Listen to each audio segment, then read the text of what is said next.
It's a piece that my husband purchased out of California through the internet back in the year 2000 from set designers who did the set for Blade Runner, which was everybody's favorite movie still now. My husband was a big movie buff. He was also in television as well as public affairs. As far as people you knew and were with, they were people who graduated from movie schools in California. Movies like Blade Runner were uppermost.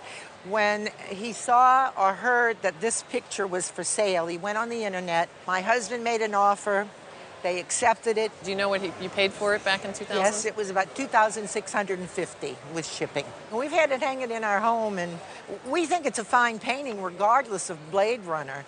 But with Blade Runners and everybody's love of it, that makes it really exciting. Yes, now the question is how exciting, and that's where I come in. So this is what we call a cult following. So anytime you have a piece that's associated with a cult following, it means we can go pretty deep into the film to find things that people are going to be interested in. And what I mean by that is sometimes if it's a film that there's a spare number of people out there who like it, you need to have really key props in order to get some real serious interest in it. Other times what we call set deck, which this would be considered set decoration. And oftentimes we say set deck's not as interesting to collectors just because it's in the background and they don't really interact with it so much, but you see it. You do see this painting. It's in Harrison Ford's apartment in the film as he plays Rick Deckard.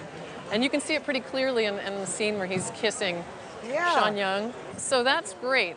The most expensive thing that's ever come out from this film was actually the hero gun that Harrison Ford used in the blaster that sold for $225,000, and that was in 2009.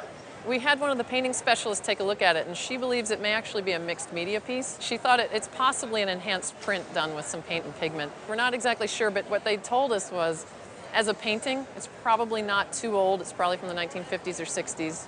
And it's probably not worth more than $500 to $700 as a painting, which I know that you had a copy of the invoice from the set decorators when they bought it from a gallery in Beverly Hills in 1981 in preparation for this 1982 film. And they paid $720 and change for it back then. Given the fact that this is such a cult classic, today at auction, we would expect this to sell between $10,000 and $15,000. And that is really exciting. That is truly exciting.